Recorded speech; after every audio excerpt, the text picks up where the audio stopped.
Youth আড্ডা, Rocky আড্ডা, করে মাঠে আড্ডা, কফি হাউস আড্ডা, ইউথ আড্ডা, পিওর আড্ডা, খোলা মেলা আড্ডা, মন ভালো করা আড্ডা। ইউথ আড্ডা,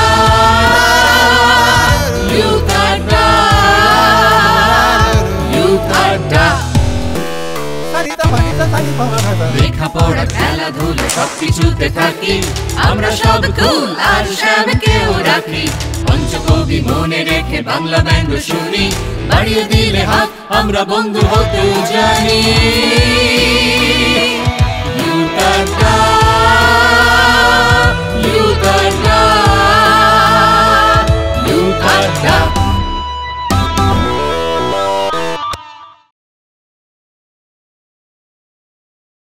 নমস্কার দর্শক বন্ধুরা, ইউথ আড্ডার আরো একটি পর্বে তোমাদের স্বাগত। আজ প্রথমেই থাকছে দুই হুজুরের গপ্প।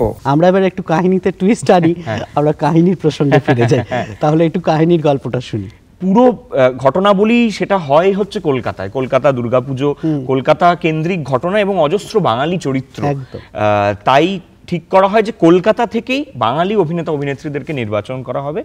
তো একটা অডিশনের ডাক পাই এবং যাই অডিশনটি দিতে, এবং দুটো চরিত্রে অডিশন দিই। শেষ পর্যন্ত বিষ্ণু চরিত্রে আমাকে নির্বাচন করা হয়। থাকছে মনোবিদের সঙ্গে আলাপচারিতায় হাত বাড়ালেই বন্ধু। যে ব্যক্তি এই ধরনের কাজ করছেন, যৌন হয়রানি ঘটাচ্ছেন কোনো ছেলে বা মেয়ের প্রতি, সেই ব্যক্তির কি কোনো কাউন্সেলিং করা যেতে পারে? অবশ্যই, সেই ব্যক্তিটারই তো আসল দরকার কাউন্সেলিংটা। হাসির বিষয় হচ্ছে সে যদি ছোটবেলা থেকে সেই কাউন্সেলিংটা পেতো, তাহলে হয়তো এই জায়গায় গিয়ে পৌঁছাতো না যে যার জন্য এই কাজটা করেছে। সব শেষে থাকছে পায়ে পায়ে কাছে দূরে।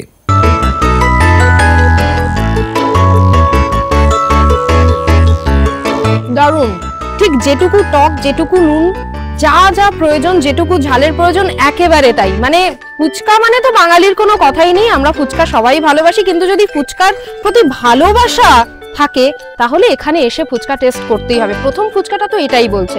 আমরা প্রথমেই চলে যাই তরুণ অভিনেতা ঋতব্রতর সঙ্গে জমজমাট আড্ডায়।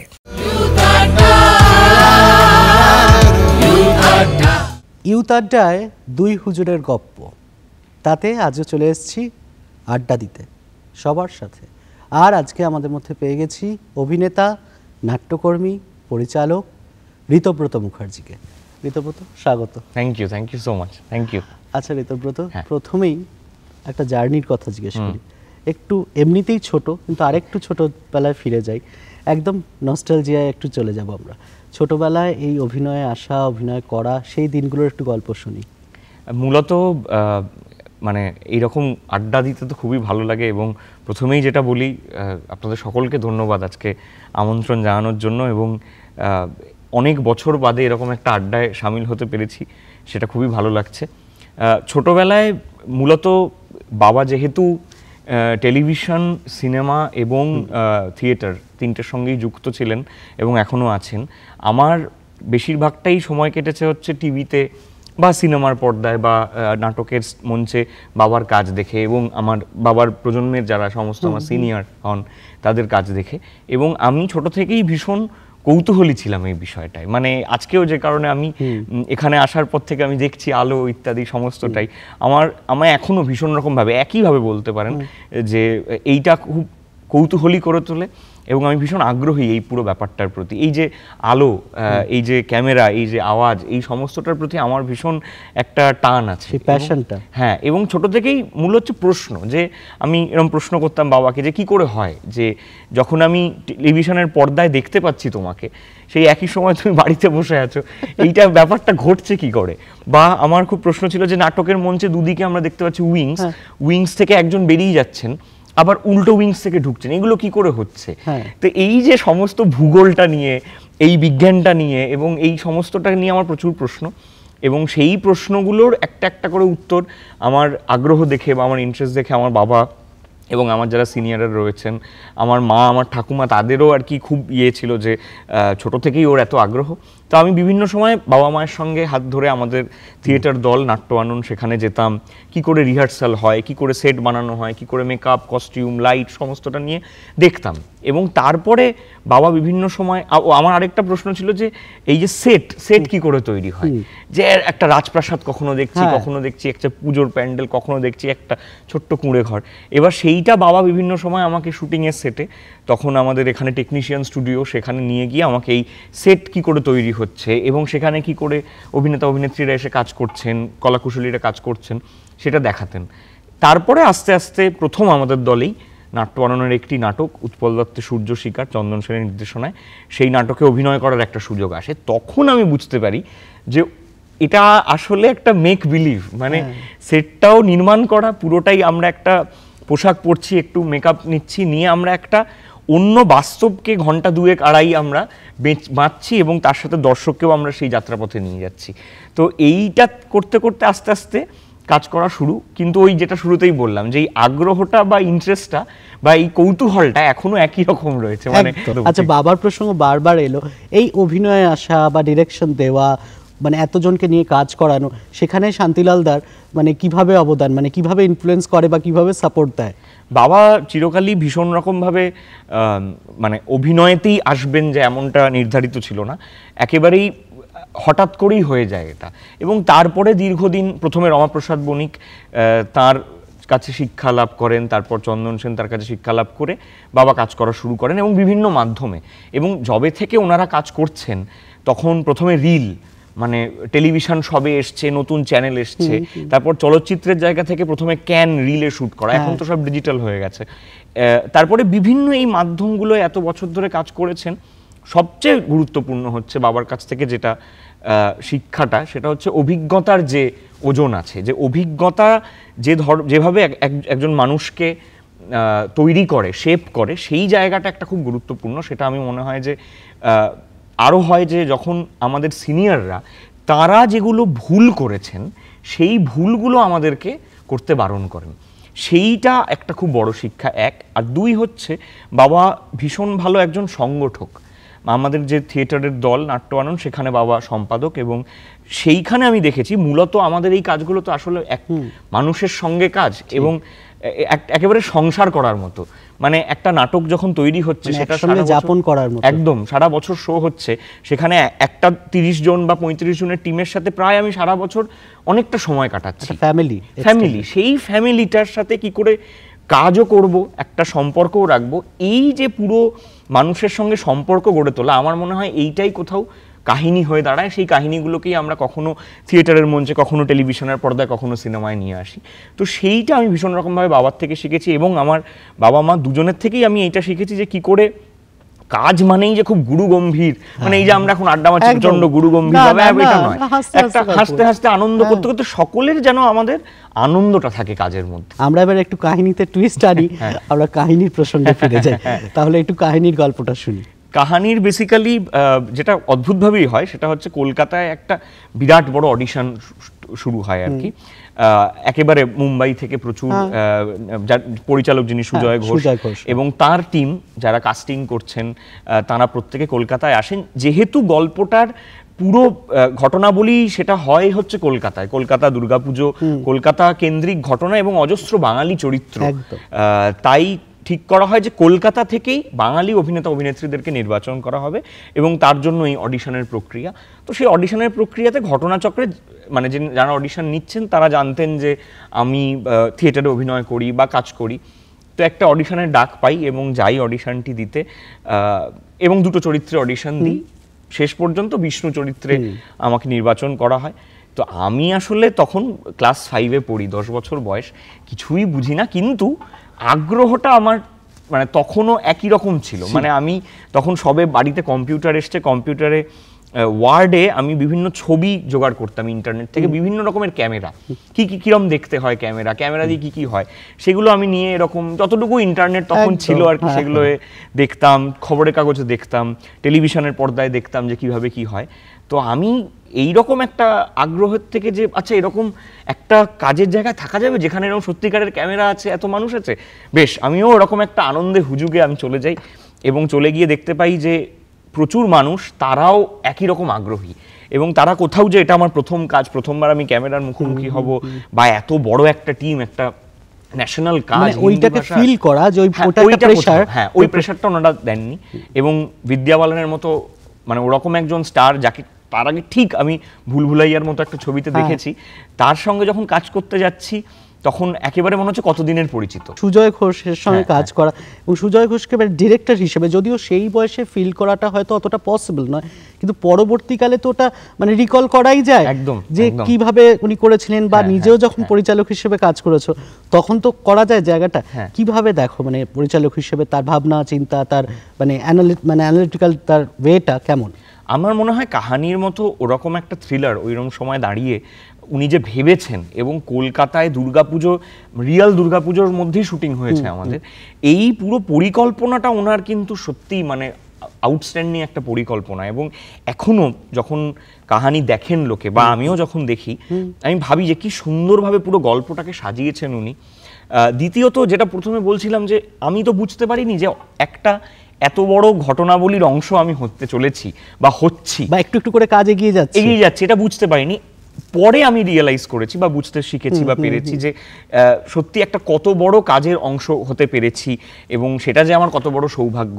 সুজয়দার যেটা একটা খুব বড় মানে আমার কাজ করতে গিয়ে মনে হয়েছে, যে ওই যেটা শুরুতেই বললাম, যে কমফোর্টেবল করিয়ে দেওয়া, সিচুয়েশনগুলোকে সহজেই বুঝিয়ে দেওয়া।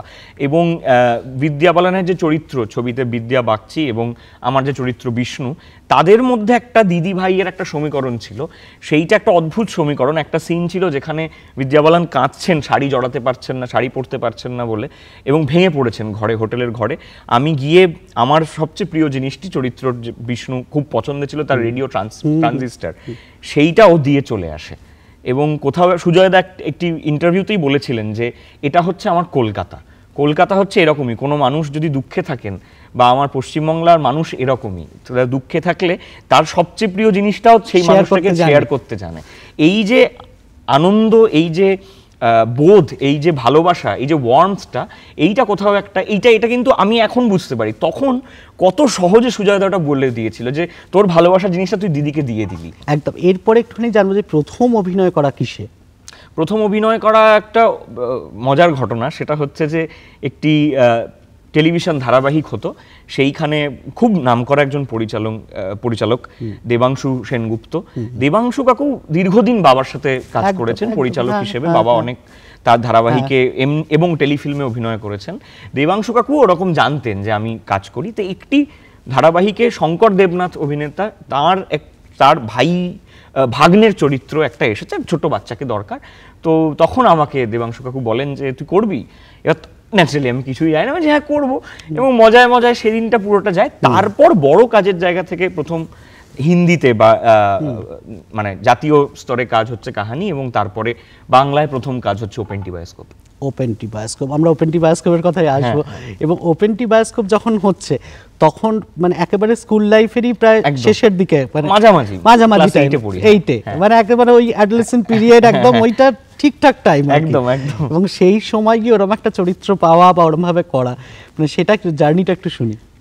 ওপেন টি বায়োস্কোপের আমার চরিত্র একেবারে আমি যেরকম সেরকমই এক চরিত্র, কচুয়া বলে। এবং পাড়ার যেরকম একদম ছেলেরা হয় আর কি, সারাদিন হয় ক্রিকেট খেলছে, নয় ফুটবল খেলছে, সাঁতার কাটতে যাচ্ছে, সারাদিন বড়দের পেছনে লাগছে, বন্ধু বান্ধবদের মধ্যে মস্করা করছে, এরকমই একটা চরিত্র। তো আমাকে যে খুব আলাদা করে কিছু করতে হয়েছে এমনটা নয়, কারণ আমি এমনিতেই ভীষণ মজা করতে পছন্দ করি বন্ধু বান্ধবদের সঙ্গে। এবং আমি আরেকটা গুরুত্বপূর্ণ জায়গা হচ্ছে যে আমি নিজে পাড়ায় বড় হয়েছি। আমার বাড়ি যেখানে বেহালা শস্যনায়, আমাদের এখনো পাড়ার পুজো, পাড়ায় খিচুড়ি খাওয়া পুজোর পরে, পাড়ার মধ্যে রাত্রির বেলা ঠাকুরের মূর্তি আনতে যাওয়া, সেইটা লরি করে এনে মন্দিরে বসানো, এই যে পুরো ব্যাপারটা এটা আছে।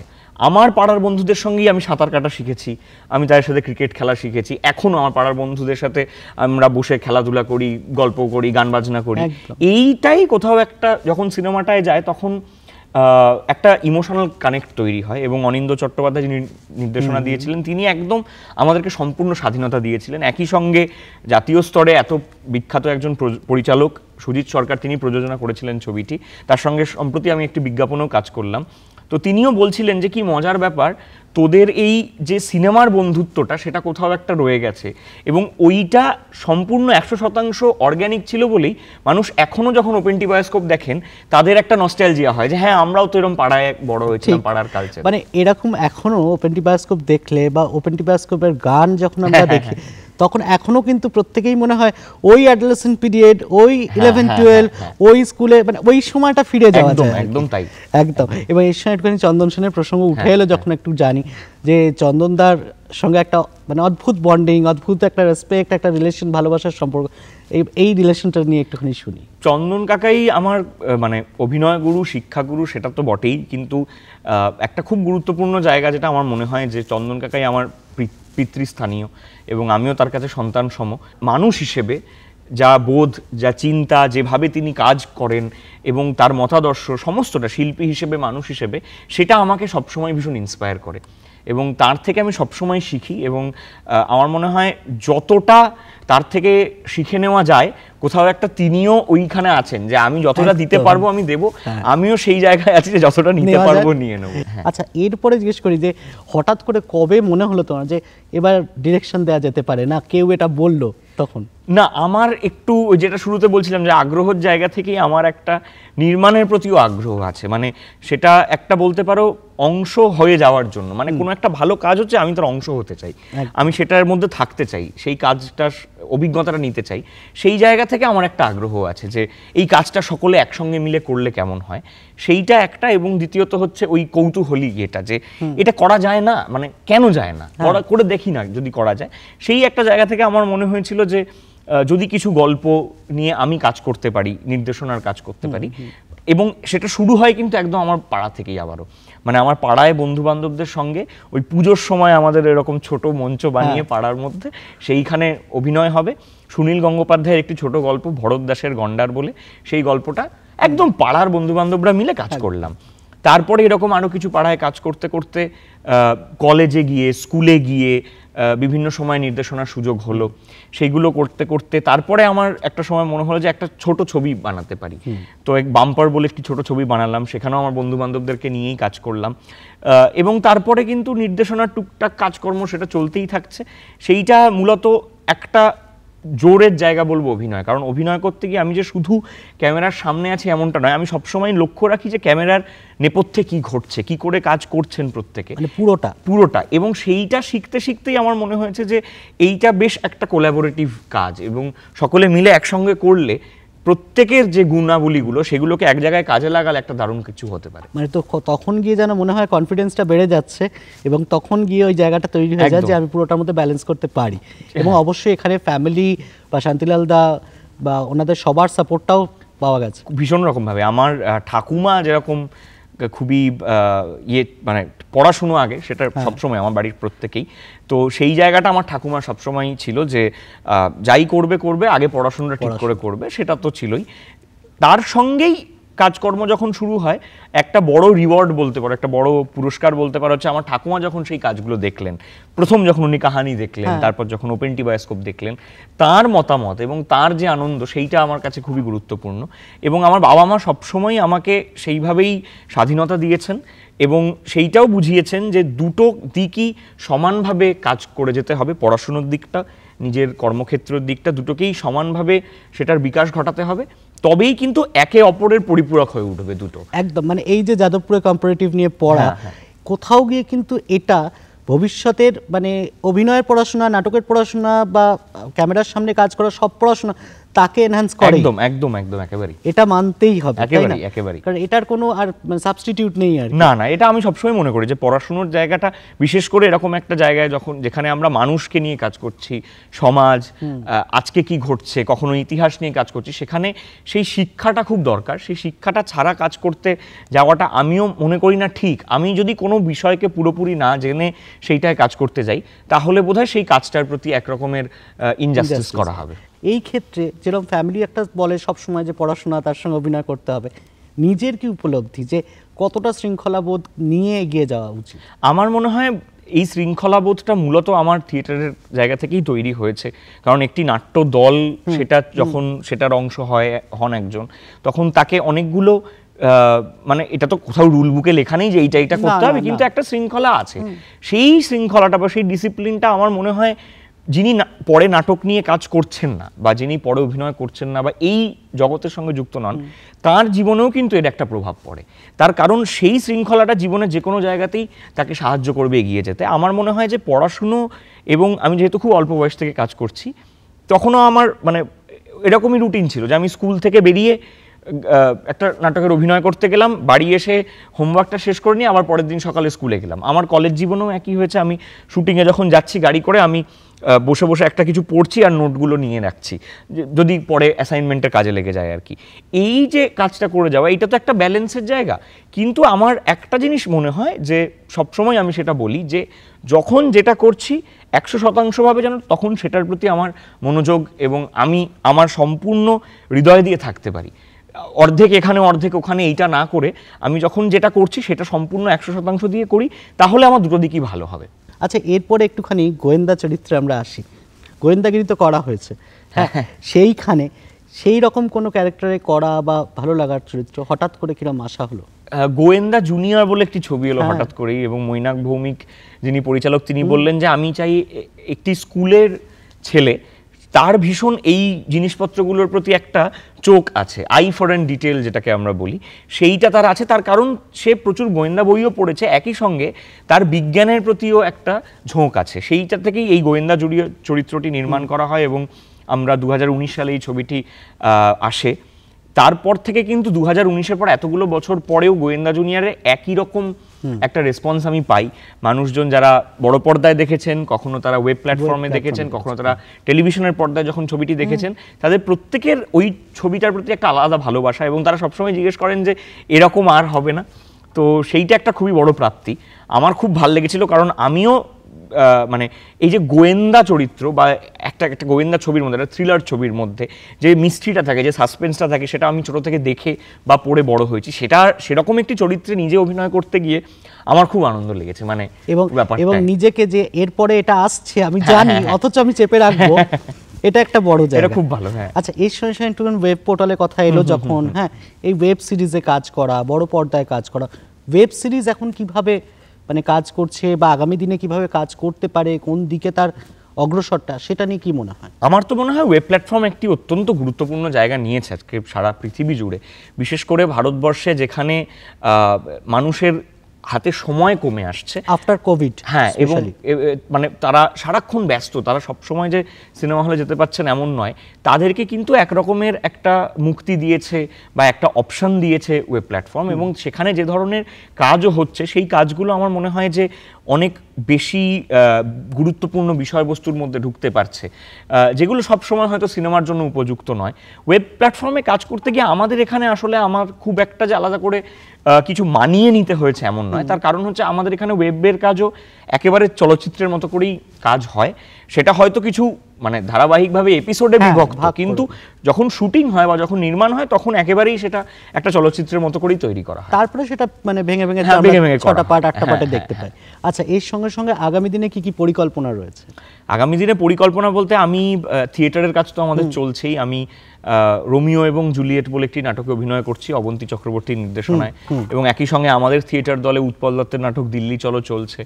বাবা একটি নতুন নাটক সেটার পরিচালনা দিচ্ছেন, লিখেছেন। সেখানে যদিও আমার মানে মঞ্চের ওপর ভূমিকার থেকেও বেশি মঞ্চের পেছনে আমার ভূমিকা বেশি।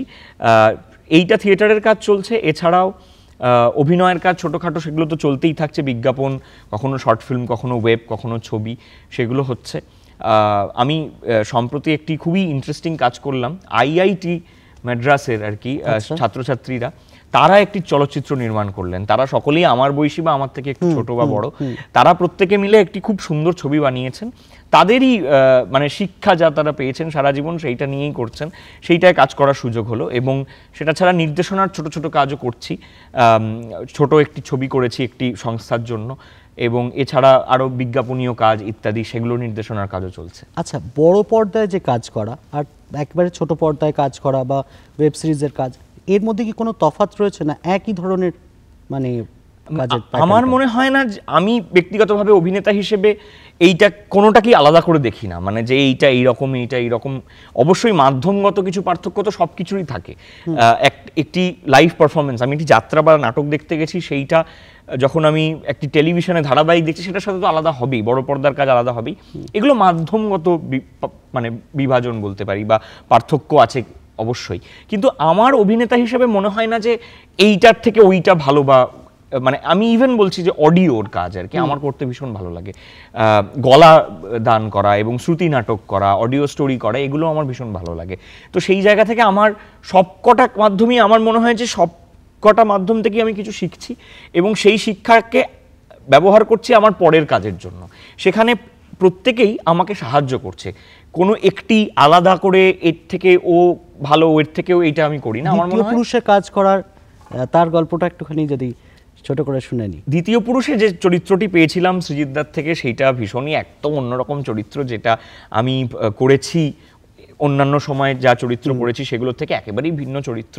সেইটার তৈরি হওয়ার চরিত্রটা যে প্রিপারেশনের সময়টা, সেখানে চায়না টাউনের একটি গল্প, 1992 সালের একটি গল্প, সেইখানকার কিছু কিছু ঘটনাবলী সেগুলো আমাকে দেওয়া হয় এবং সেখান থেকে একটা চরিত্র নির্মাণ করতে বলা হয়। করে আমি ভীষণ আনন্দ পেয়েছিলাম এবং সত্যি কথা বলতে যেরকম সাড়া পেয়েছিলাম দর্শকের থেকে, অভিনয়ের জায়গা থেকে বা লুক, মেকআপ, কস্টিউম সমস্তটাকে নিয়েই আমার মনে হয়েছিল খুবই একটা অন্যরকম চ্যালেঞ্জ আর কি। আগামী দিনে কিরম চরিত্রে নিজেকে দেখতে ইচ্ছে করে? আমার তো মনে হয় যে যে কোনো ভালো কাজ, সেটা যে কোনো মাধ্যমে, ভালো স্ক্রিপ্ট, ভালো চরিত্র, এবং সত্যি কথা বলতে একটা আমার মনে হয় যে সমস্ত কাজের নেপথ্যে যেটা থাকা দরকার সেটা হচ্ছে সততা।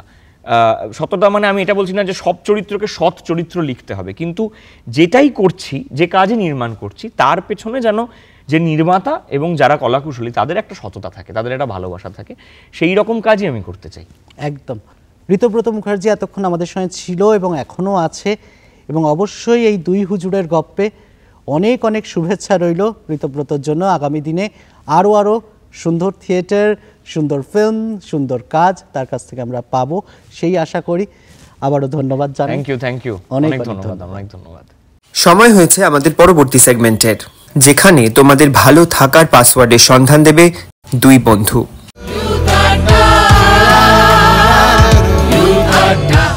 নমস্কার, হাত বাড়ালেই বন্ধু অনুষ্ঠানে বন্ধুরা তোমাদের সবাইকে স্বাগত।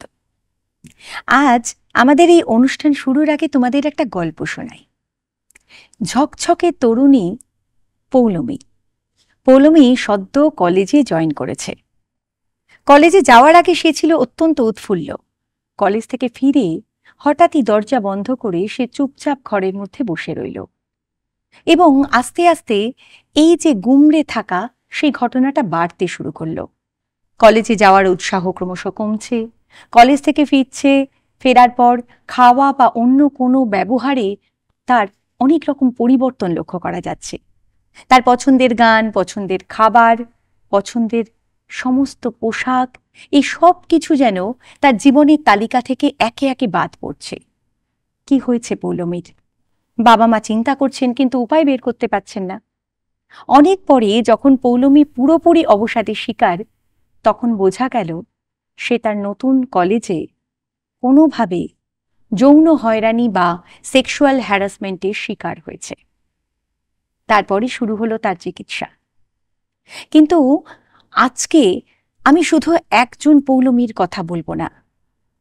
লিঙ্গ নির্বিশেষে ছেলে মেয়ে উভয়ই শুধু তাদের শিক্ষার ক্ষেত্রে নয়, এমনকি কর্মক্ষেত্রেও হয়তো কোনো না কোনোভাবে যৌন হয়রানি বা সেক্সুয়াল হ্যারাসমেন্টের শিকার হচ্ছেন, কিন্তু বলতে পারছেন না, বা যখন বলছেন সময়টা অনেকটা পার হয়ে যাচ্ছে।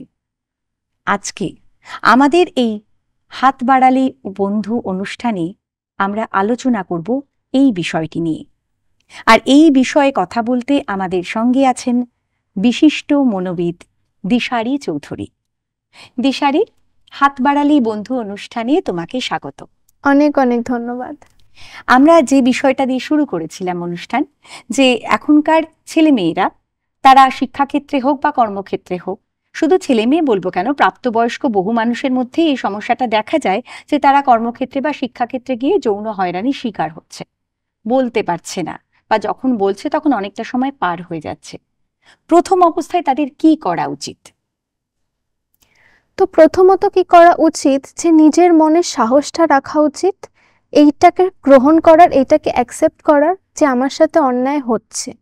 যদি তুমি অ্যাকসেপ্টই না করতে পারো যে তোমার সাথে যেটা হচ্ছে সেটা ঠিক নয়, তাহলে ওটাকে আমরা প্রবলেম হিসেবে আইডেন্টিফাই করছি না, তাহলে সেটার সলিউশন কিন্তু আমরা কোনোদিনই খুঁজবো না। তো প্রথমে ওই মেনে নেওয়াটা খুব দরকার যে হ্যাঁ এটা আমার সাথে অন্যায় হচ্ছে আর আমাকে কিছু একটা করতে হবে।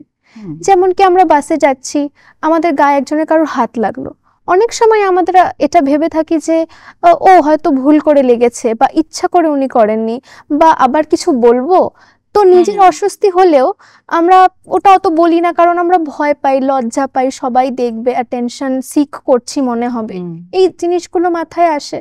তো আমরা চেপে যাই, আমরা ওটা অ্যাকসেপ্টই করি না যে এটা আমার বাউন্ডারিকে কিন্তু ক্রস করছে, এটা আমাকে কিন্তু কমফোর্টেবল করছে না। তো এই জিনিসটা প্রথমে করা উচিত। দ্বিতীয়ত কি করা উচিত, এটা একটা নিরাপদ সেফ প্লেস নিজের জন্য খোঁজা উচিত। সেই জায়গাটা থেকে যদি সে বেরোতে পারে তাহলে কিন্তু তার সেটা প্রচণ্ডভাবেই চেষ্টা করা উচিত যে আমি এই সিচুয়েশনটায় যাব না যেখানে আমি কমফোর্টেবল ফিল করছি না। অ্যান্ড তৃতীয় সবচেয়ে ইম্পর্টেন্ট যে হেল্প, এইটা খোঁজা, যে হেল্প হতে পারে একজন ব্যক্তি যে আমার মনের কথা সব বুঝছে, হতে পারে মা বাবা বন্ধু, বা হতে পারে যে কেউ যার কাছে মনের কথাগুলো খুলে প্রকাশ করা যাচ্ছে, বলা যাচ্ছে। এইগুলোই কিন্তু প্রথমে করা উচিত। এরপরে আসে কর্তৃপক্ষকে জানানো। সেটা হতে পারে অফিসে কাজ করলে অফিসে হয়রানির যদি সম্মুখীন হয় তাহলে HR, যদি স্টুডেন্ট হয় তাহলে স্টুডেন্ট কাউন্সিল, এখন অনেক অনলাইন প্ল্যাটফর্মস আছে সেগুলোতে জানাতে পারে, কমিউনিটিকে জানাতে পারে, এবং অবশ্যই আইনি ব্যবস্থা কেউ জানাতে পারে, পুলিশ, এদেরকেও জানানো আমার মনে হয় উচিত যদি সেটা সীমার বাইরে চলে যায়।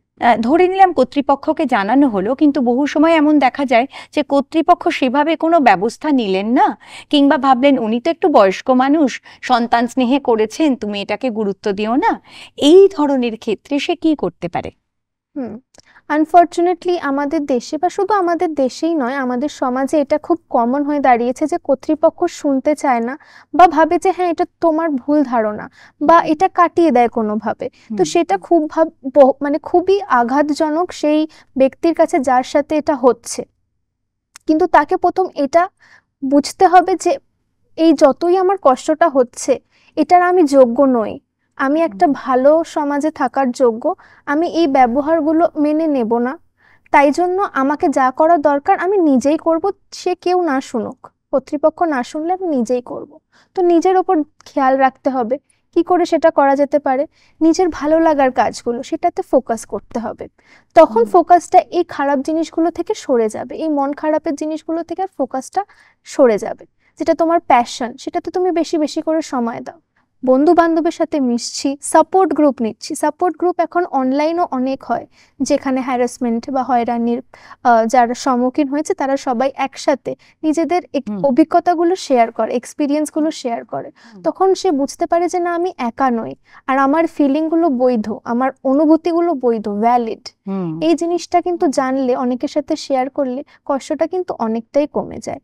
আরও নানান পদ্ধতি আছে, যেরকম কি মাইন্ডফুলনেস বা মননশীলতা বা মেডিটেশন বা যোগ ব্যায়াম, এইসব করলেও কিন্তু বডিতে অনেক পজিটিভ হরমোনস কেমিক্যালস রিলিজ হয়, এন্ডরফিন রিলিজ হয়, যেগুলো থেকে আমাদের মুড ভালো হয়, আমাদের শারীরিক ফিটনেস আসে।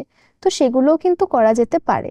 এবং এগুলো সব কিছুর সাথেই আমি এটা সবসময় বলবো যে নিজের নেগেটিভ থটগুলো বা নেতিবাচক যে চিন্তাগুলো আসছে সেগুলোকে চ্যালেঞ্জ করা দরকার। বা আরও একটা থট যেটা আমি খুব কমন আমার ক্লায়েন্টসদের মধ্যে দেখেছি, যে আমি যদি এটা না করতাম তাহলে আমার সাথে এটা হতো না।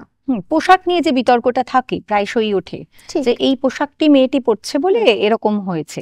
তবে এটা তো ছেলেদের ক্ষেত্রেও হচ্ছে, সুতরাং পোশাক নিয়ে শুধুই আলোচনার জায়গাটা নেই, একেবারেই নেই। আর নিজের দোষ মনে করারই জায়গা নেই। সবসময় এটা মনে রাখতে হবে যে দোষীর চরিত্রটাই কিন্তু জানা যায় তার দোষ থেকে, যে ভিকটিম তার চরিত্রটা কিন্তু জানা যায় না।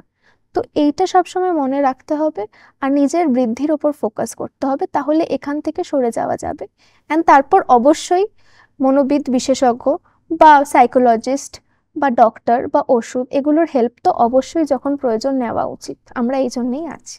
হ্যাঁ, এবার এই প্রসঙ্গেই বলি, ধরো এই যে তুমি বাড়িতে নিজের প্রতি খেয়াল করা বা এই ব্যাপারগুলো যেগুলো বলে নেগেটিভ থটসগুলোকে সরিয়ে দেওয়া, এত কিছুর পরেও দেখা গেল একটি ছেলে বা মেয়ে পুরোপুরি হতাশায় চলে গেল, এই অবস্থায় সে কি করবে?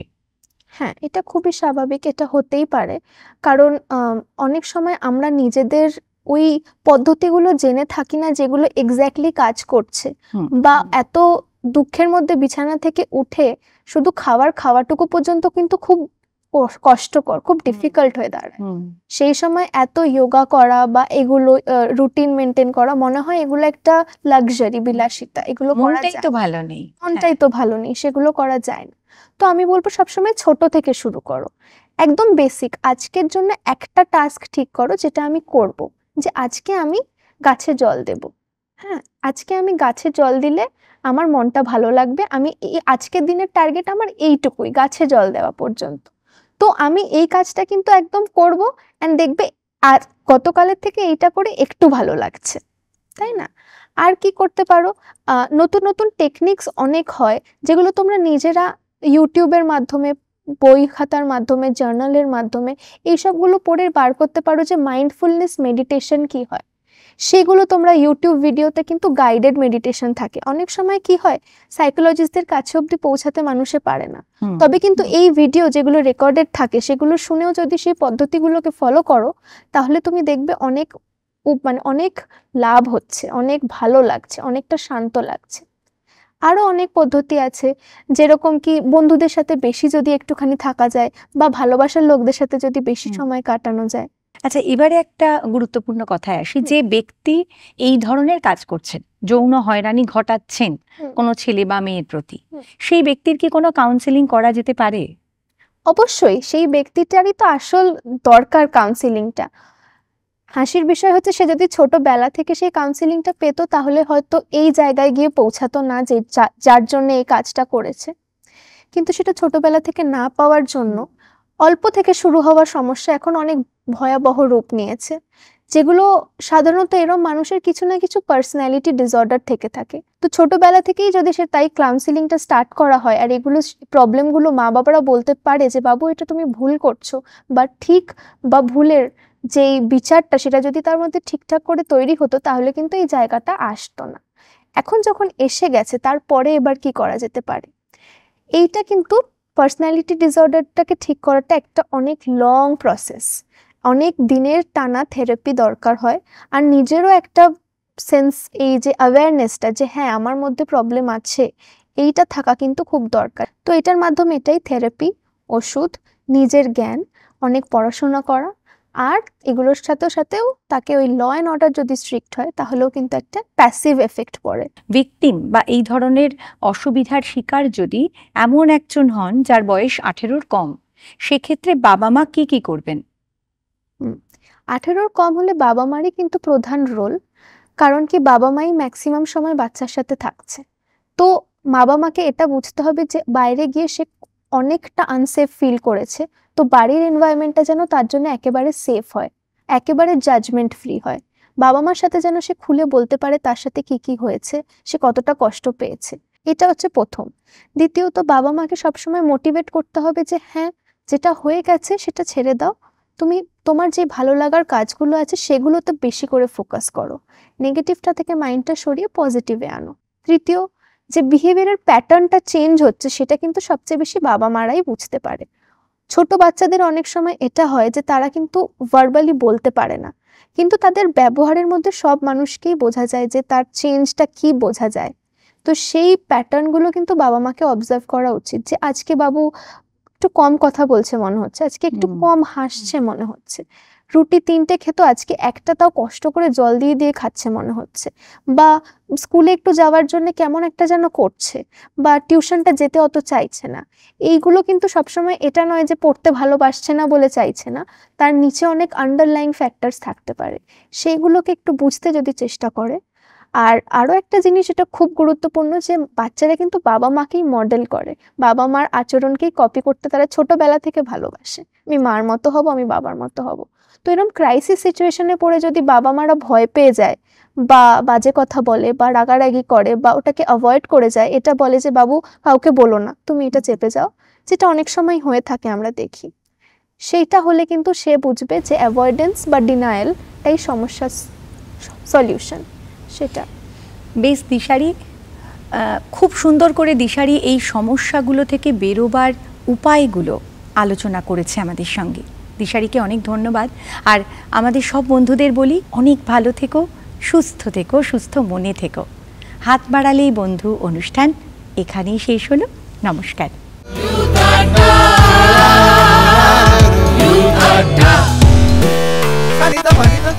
সময় হয়েছে পরবর্তী সেগমেন্টের, যেখানে আমরা চেখে দেখব কলকাতার বিবেকানন্দ পার্কের লোভনীয় ফুচকা।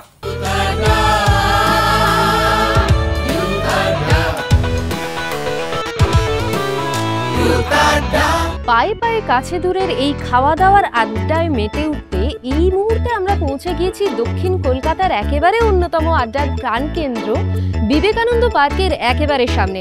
আর এইখানে আমরা দেখতে পাচ্ছি ফুটপাতে সারি দিয়ে কিন্তু দাঁড়িয়ে রয়েছে প্রচুর খাবারের স্টল।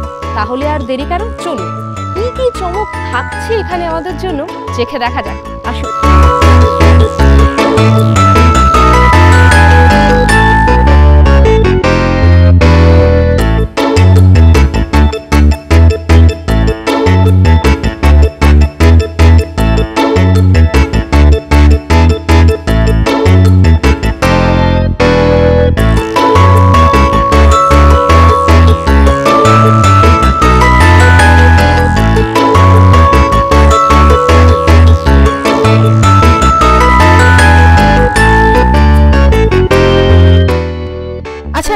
আমরা তো পৌঁছে গেলাম আপনার এখানেই প্রথমে ফুচকার দোকানে। তো মহারাজা চাট সেন্টার কতদিনের দোকান এটা? এই দোকানটা আমার নিজে 50 বছর। আচ্ছা। তার আগে বাবা, তার আগে দাদা। 120 বছর ওভার হয়ে গেছে। এবার 21 মার্চ আছে 21 বাবা, মানে হেরিটেজ সব আমরা বলতেই পারি। আচ্ছা, কি কি ধরনের ফুচকা পাওয়া যায় আপনার? এই যেরকম এই টক জলের ফুচকা আছে, আর কি ফুচকা? মিষ্টি জল ফুচকা আছে। আচ্ছা, টক মিষ্টি জল। এখানে একটা ডাব দেখতে পাচ্ছি। বলছি আমি সব একটা টক জলের ফুচকা, মিষ্টি টক মিষ্টি আছে। এটা আছে আপনার আমসত্ত্ব খেজুর আর গুড় দিয়ে। আচ্ছা, কোনো কেমিক্যাল নেই, কোনো কালার নেই, একদম এটা দেখলেই মানে অনুভবটা বোঝা যাবে। চাটনি দেখবেন একেবারে মানে সেই আমের সেই রং একদম। আচ্ছা, তারপরে আপনার ডাবের ফুচকা আছে, কোক ফুচকা আছে, থামস আপ ফুচকা আছে, আচ্ছা, আলুর দম ফুচকা আছে, দই ফুচকা আছে, পিৎজা ফুচকা আছে, রাবড়ি ফুচকা আছে, আপনার শেজওয়ান চিজ ফুচকা আছে। আচ্ছা, আমি বোর্ডে দেখছিলাম আপনার নানান রকমের ম্যাঙ্গো, বাটারস্কচ, এই ফুচকাগুলো, এগুলো কি আছে? এগুলি চকলেট, ম্যাঙ্গো, পাইনাপল, বাটারস্কচ, লিচু, স্ট্রবেরি, এগুলিও আছে। আচ্ছা, কে এসেছেন এখানে একটু যদি বলেন। আরে দিদি, কে না আসেন, এই তো কদিন আগে বিদ্যামাল্যান এসেছিল। আচ্ছা, কিছু বলার নেই। তার আগে আপনার পিকু বই যখন হচ্ছিল তখন দীপিকা পাটুল আমাকে 12টার সময় ফোন করেছে। অনেকেই এখানে এসেছেন এবং ফুচকা খেয়ে গিয়েছেন। আজ কিন্তু আমরাও ফুচকা খাবো, আর কেমন খেতে সেটা আপনাদের জানাবো। সব ধরনের ফুচকা ট্রাই করবো আজকে, একটা একটা করে বলবো বন্ধুদের কোনটা সব থেকে ভালো লেগেছে।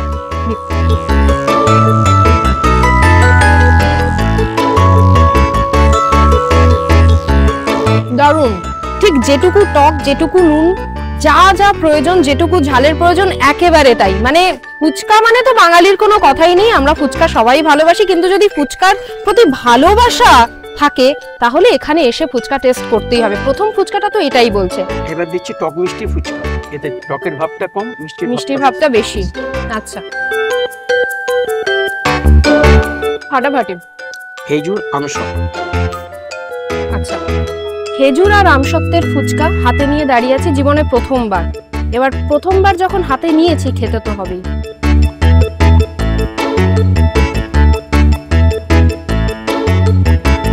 দারুণ, অসাধারণ। আলুর দম ফুচকা, এই আলুর দম ফুচকা আছে 25 বছর আগে এখানে ছাড়া ভারতবর্ষে কোথাও কেউ জানতো। এতে দেবো একটুখানি গন্ধরাজ লেবু, একটুখানি তেঁতুল দেবো, যে তেঁতুল, একটু ধনে পাতা। আচ্ছা, এটার এই হচ্ছে মেকা, এটা হচ্ছে আলুর দম ফুচকা যাকে বলা যায়। একটা আলুর দম ফুচকার সাথে একটা আলুর দম ফ্রি, দারুণ ফাটাফাটি একটা কম্বিনেশন। আগে আলুর দমটা খেয়ে নি, তারপর ফুচকাটা খাবো। ফাটাফাটি আলুর দম,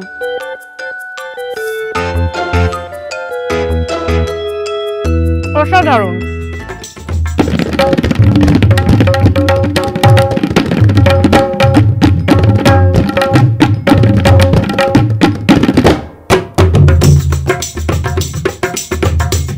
হাতে পেয়ে গেছি পিৎজা ফুচকা, খুব সুন্দর করে তৈরি করা হয়েছে, যত্ন করে।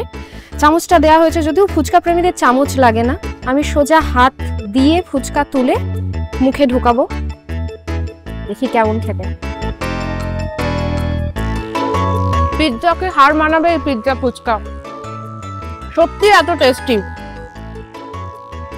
চিজ, সস, তার সঙ্গে ওনার নিজের হাতের তৈরি চাট মশলা, ধনেপাতা, পেঁয়াজ, সব মিলিয়ে দুর্দান্ত একটা টেস্ট। ম্যাডাম, কলকাতার বুকে প্রথম ফুচকা, থামসা ফুচকা, যত ফিউশন ফুচকা এই একমাত্র এই মহারাজা চাট সেন্টার দিলীপ দাগা। আচ্ছা, এবার কোকটা খোলা হচ্ছে আস্তে আস্তে। খুলে গেল, ওরে বাবা। এটা হলো আপনার কোক ফুচকা, মানে এতে একটুখানি দেবো আমার নিজস্ব গায়ের ময়লা দেবো। এটা সিক্রেট মশলা, এটা ওতেও দিয়েছিলাম, তখন ওটা বলতে পারি না। সিক্রেট মশলা, এটা বলা যাবে না কি রয়েছে। আচ্ছা, এটা একটা আলাদা। আসুন, এবার আসুন কোক ফুচকা খান। আচ্ছা, অনেকক্ষণ ধরে দাঁড়িয়ে দাঁড়িয়ে ওটা তৈরি হতে দেখলাম, এবার খাওয়ার পালা। কোক ফুচকা পেয়ে গেছি হাতে, ঠান্ডা ঠান্ডা একদম। খেয়ে দেখি। ভেতরটা একদম ঠান্ডা ঠান্ডা কুলকুল হয়ে গেল কোক ফুচকা খেয়ে। সত্যি খুব গরমের মধ্যে এই কোক ফুচকাটা কিন্তু এসে ট্রাই করাই যায়, অসাধারণ খেতে, টেরিফিক।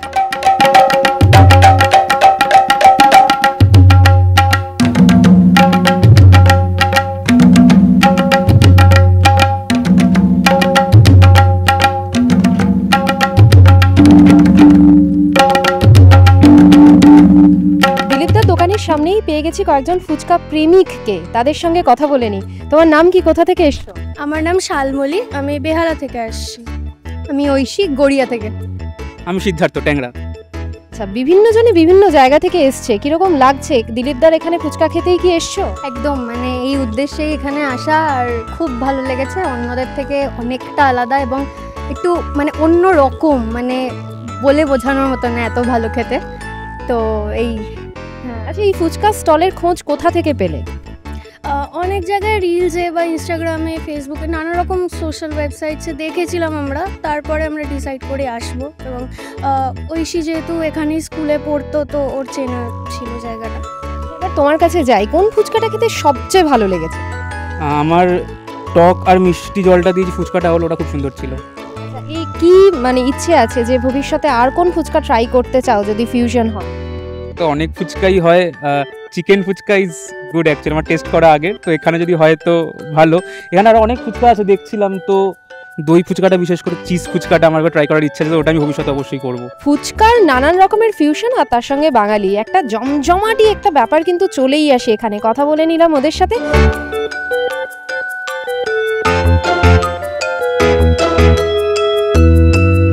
এতক্ষণ তো নিরামিষ ফুচকা খাচ্ছিলাম, এবার একটু আমিষ ফুচকা নিয়ে কথা হবে। দিলীপদার দোকানে কিন্তু আমিষ ফুচকাও রয়েছে, সেই বিষয়ে কথা বলে নেব। দিলীপদা, কি কি ফুচকা থাকছে আমিষ? হ্যাঁ, আমিষের মধ্যে যেটা আমি পাচ্ছেন, মাটন ফুচকা পাচ্ছেন, চিকেন ফুচকা পাচ্ছেন, প্রন ফুচকা পাচ্ছেন, তারপরে আপনার ফিশ ফুচকা পাচ্ছেন, ইলিশ মাছেরটা পাবেন।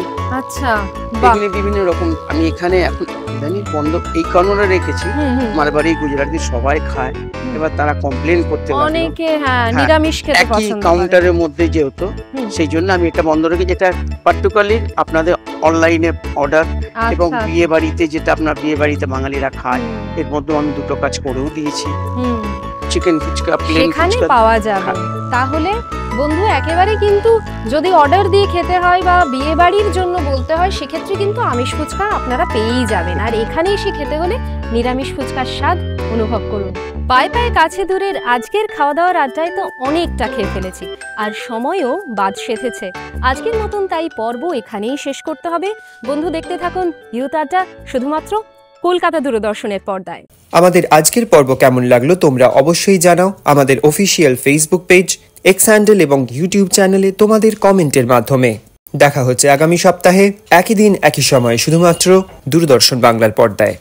স্বল্প একটু গল্প হলে দিনটা জমে ক্ষীর, শহর থেকে পালিয়ে করি ইনস্টাগ্রামে ভিড়, পায়ে পায়ে কাছে দূরে ব্লগ করি ঘুরে, লক্ষ্য ভেদ করে ফেলি স্বপ্নগুলো জুড়ে। ইউথ আড্ডা, ছুটির আড্ডা, পথে ঘাটে আড্ডা, বৈঠকে আড্ডা, ইউথ আড্ডা।